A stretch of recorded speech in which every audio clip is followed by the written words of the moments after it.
wabarakatuh. Perkenalkan, nama saya Revi Revianto dari kelas B3 PGSD Non-Reguler 2018 IKIP Siliwangi.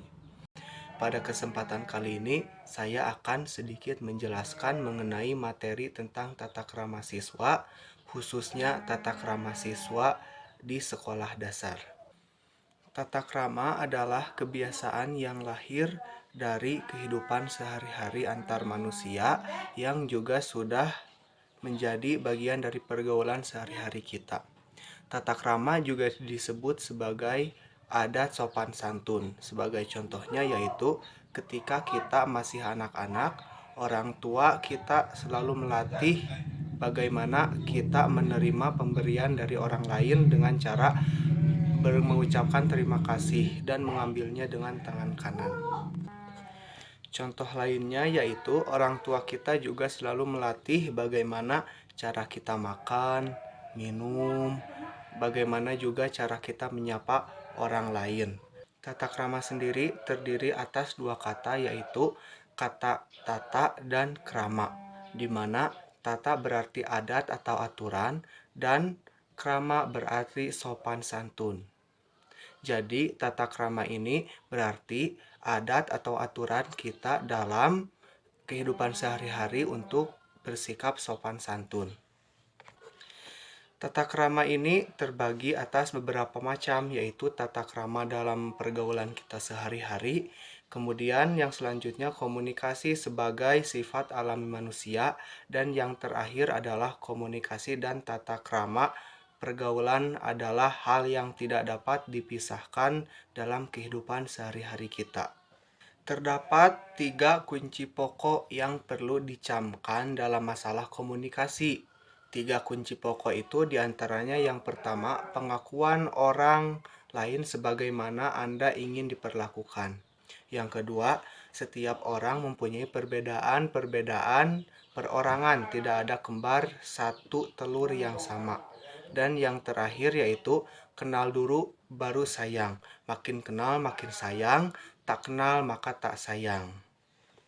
Contoh tata krama lainnya yaitu tata krama ketika kita berkenalan dengan orang lain atau dengan orang yang baru kita kenal. Di mana tata krama berkenalan ini yaitu kedua belah pihak saling menyebutkan nama, saling memandang, berjabat tangan, dan tidak mengayunkan tangan masing-masing. Tata krama selanjutnya yaitu tata krama ketika kita bertamu. Ketika kita bertamu, hendaknya kita membuat janji terlebih dahulu dan kita hendaknya datang tepat waktu, tidak mengulurkan waktu. Kemudian ada juga tata krama kita ketika berbicara, di mana kita harus berkata jangan menyinggung perasaan orang lain, kemudian jangan memotong pembicaraan orang lain yang sedang berbicara, dan yang terakhir, perhatikan Anda berbicara dengan siapa. Contoh tata krama yang terakhir yaitu tata krama kita dalam berpenampilan dalam kehidupan sehari-hari. Seperti cara kita menggunakan pakaian. Kalau kita pergi ke sekolah, kita seharusnya memakai pakaian yang rapi dengan seragam sekolah dimasukkan ke dalam celana. Kemudian pakai dasi, sabuk dan sabuk hitam. Yang kedua adalah tata krama kita ketika berjalan, di mana tata kramanya yaitu laki-laki harus melindungi wanita.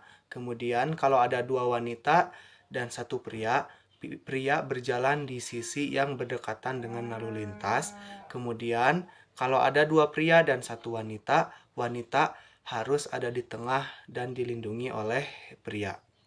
Yang ketiga adalah tata cara kita ketika makan, yaitu yang pertama, cicipilah makan dan minuman dengan tidak bersuara. Yang kedua, jika batuk pada waktu makan, kita harus menutupi mulut kita. Dan yang terakhir, berdoa sebelum makan. Kemudian yang keempat, ada tata cara menggunakan fasilitas umum. Yang pertama, buanglah sampah pada tempatnya. Seperti kita berada di jalan raya, kita tidak boleh membuang sampah di mana saja, tetapi harus pada tempatnya. Yang kedua, jagalah kebersihan. baik di dalam kelas maupun di sekitar halaman. Yang ketiga, taman umum harus ikut kita jaga kebersihannya. Dan yang terakhir, sopan dalam berkendara di jalan, seperti tidak ugal-ugalan dan tidak mengganggu kenyamanan orang lain ketika di jalan. Mungkin cukup sekian pemaparan materi yang dapat saya berikan. Mohon maaf bila masih banyak kekurangan. Wassalamualaikum warahmatullahi wabarakatuh.